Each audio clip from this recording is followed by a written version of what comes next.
Fisher musician, back for another guitar lesson. Thanks for joining me.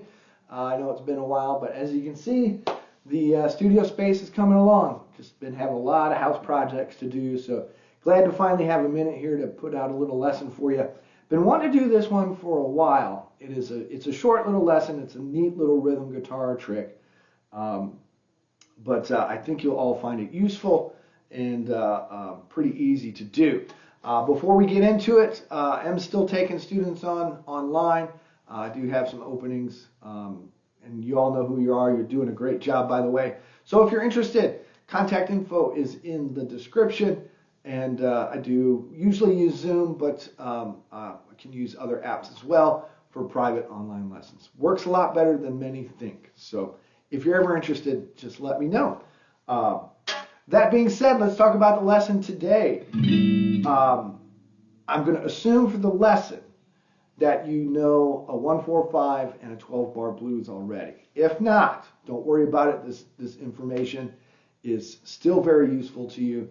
You can always find a lesson online. There are a ton of them that explain very well, as a matter of fact, explain the 12-bar blues and a 1-4-5. There's no shortage of those lessons. So you can check that out and come back, or you can learn the material here, and then you can kind of put it to a little bit more theory use, I guess, by finding a lesson that explains that idea a little further. So, but for the sake of the lesson today, we're going to be in the key of A for no other reason really other than it's kind of in the center of the neck. I didn't pick key of A for any other reason.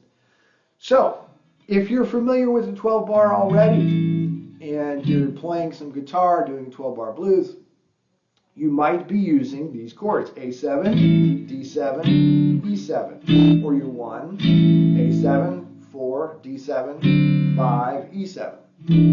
Right? And the sevenths just are a little more common in blues, really. So no other reason that we play A7 instead of A, other than the 7th chord has a little more bluesy sound to it. You might be using those chord forms, or A9, or this 9 shape, or even a 13.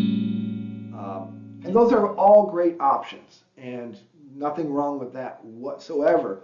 But if you ever find yourself in an ensemble group setting, where there's another guitar player or a keyboard player already playing those full chords, how can you kind of squeak yourself into the middle, not get in their way, and kind of just give them a little accent, or I call them little chord stamps, around what the group is already doing?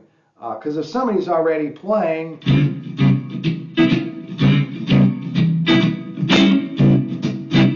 no sense for you to really, kind of do the same thing with another full chord. But you can comp along and accent what another rhythm player might already be doing. So that's kind of where this idea falls into play really well. A buddy of mine, Tony Campanella, is the fellow that taught me this trick when I was a teenager. He used to host a jam session.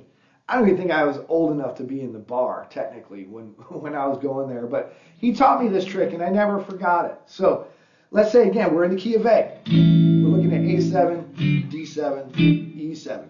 We're going to break this down into 2 notes. 4th string on the 5th, 3rd string on the 6th. That's the flat 7 and the 3rd. That's A7. You can see it when you play that full chord. Not so much on the 9, you kind of get that one. It's a different 3rd, but it's still the same 2 notes. Whatever fingers you want to use. I like 1 and 3, just sits nice for me, but that's your 1 chord. I'm looking at the 6th string as my root for A, right? So if I want to do G, right, or B, B flat, A. Not playing that, but I'm focusing on that as the root. Now here's the sweet part. If I move it back a half step, I get my 4 chord. It's a portion of that D7. Now I'm looking at that as the root. But I don't really need to think about the root because it's just a half step down. That's the beauty of this little trick. Then I'm back on 1, right? To get to the 5, I just go half step up. There's your 1, 4, 5, 1. Put that into a 12-bar blues format, 4 measures on 1, 2, that's the most common form, or a very common form anyway.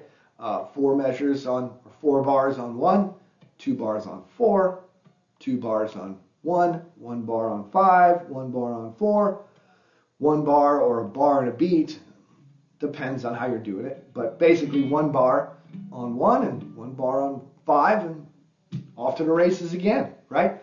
So the trick is you kind of have to mute everything else out if you want to strum it, or you can just isolate those strings. I like having the muted, kind of fattens things up. Get that kind of chunky sound. But whatever you want to do. And it's a great way to kind of, if somebody's already doing this,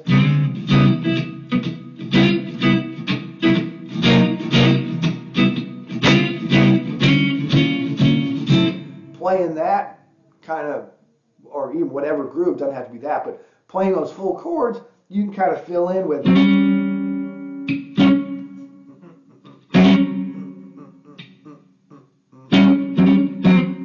and just kind of stamp along here and there, so you're not getting in the way of whoever's really holding down that rhythm. Great little trick. And it could be, you know, you could use those 2 notes, if you've got a bass player and drummer, as the, they can be the driving force of the rhythm too, but it's just a great little trick. I think you'll all find it useful. I remember my reaction when I was a kid. My mind was like blown. I was like, "Are you kidding? That's all I got to do." There's your changes, right? So 1 4 5 in A, 1 4 5 in G. How about C? Anywhere, you know. So nice little trick, and hopefully you enjoyed that. So anyways, thanks to everybody. We'll see y'all next time. And don't forget to subscribe if you can. And again, let me know if you're ever interested. Reach out anytime. Be glad to help you if I can. Y'all take care. We'll see you again soon.